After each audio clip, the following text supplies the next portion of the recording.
ವರ್ಷದ ಸಂಕ್ರಾಂತಿ ಹಬ್ಬದ ಬಳಿಕ ಜೆಡಿಎಸ್ಗೆ ನೂತನ ಸಾರಥಿ ನೇಮಿಸುವ ಬಗ್ಗೆ ಪಕ್ಷದಲ್ಲಿ ಚರ್ಚೆ ಆರಂಭವಾಗಿದೆ. ಪಕ್ಷದ ಯುವ ಘಟಕದ ರಾಜ್ಯಾಧ್ಯಕ್ಷ ಹುದ್ದೆಗೆ ನಿಖಿಲ್ ಕುಮಾರಸ್ವಾಮಿ ಹೆಸರು ಕೇಳಿಬರ್ತಿದೆ. ಹಾಲಿ ರಾಜ್ಯಾಧ್ಯಕ್ಷರಾಗಿರುವ ಎಚ್.ಡಿ. ಕುಮಾರಸ್ವಾಮಿ ಕೇಂದ್ರ ಸಚಿವ ಹುದ್ದೆ ಅಲಂಕರಿಸಿ ಬರೋಬ್ಬರಿ 6 ತಿಂಗಳಾಗಿದೆ. ಹೀಗಾಗಿನೇ ಪಕ್ಷದ ಸಂಘಟನೆ ಕೆಲಸ ದುರ್ಬಲಗೊಂಡಿದೆ ಎನ್ನಲಾಗ್ತಿದೆ. ಇನ್ನು ಎಚ್.ಡಿ.ಕೆ ಪುತ್ರ ನಿಖಿಲ್ ಕುಮಾರಸ್ವಾಮಿ ಪರೋಕ್ಷವಾಗಿ ಕೆಲ ಜವಾಬ್ದಾರಿಗಳನ್ನ ನಿಭಾಯಿಸುತ್ತಿದ್ರೂ ಅದು ಪೂರ್ಣ ಪ್ರಮಾಣದಲ್ಲಿ ಸಾಧ್ಯವಾಗ್ತಿಲ್ಲ.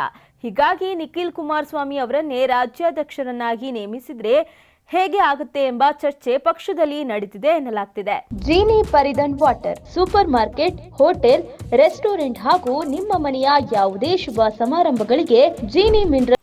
ಒಂದು ವೇಳೆ ನಿಖಿಲ್ ಕುಮಾರಸ್ವಾಮಿ ಚನ್ನಪಟ್ಟಣ ವಿಧಾನಸಭಾ ಕ್ಷೇತ್ರದ ಉಪಚುನಾವಣೆಯಲ್ಲಿ ಗೆಲುವು ಸಾಧಿಸಿದ್ರೆ ಇಷ್ಟು ಹೊತ್ತಿಗೆ ಅವರನ್ನ ರಾಜ್ಯಾಧ್ಯಕ್ಷರನ್ನಾಗಿ ನೇಮಕ ಮಾಡೋ ನಿರ್ಧಾರ ಹೊರಬೀಳೋ ಸಾಧ್ಯತೆ ಇತ್ತು.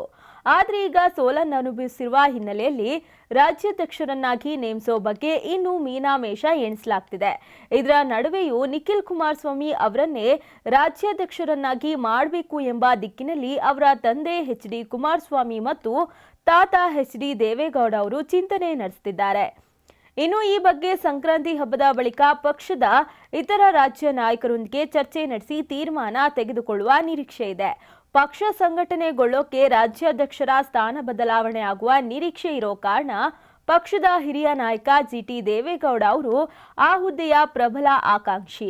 ಮೂಡಾ ಹಗರಣ ಬಹಿರಂಗಗೊಂಡ ಬಳಿಕ ಜಿ.ಟಿ. ದೇವೇಗೌಡ ಅವರು ಮುಖ್ಯಮಂತ್ರಿ ಸಿದ್ದರಾಮಯ್ಯ ಪರ ಬ್ಯಾಟಿಂಗ್ ಮಾಡಿದ್ರು. ಇದು ದಳಪತಿಗಳ ಕೆಂಗಣ್ಣಿಗೆ ಗುರಿಯಾಗಿತ್ತು.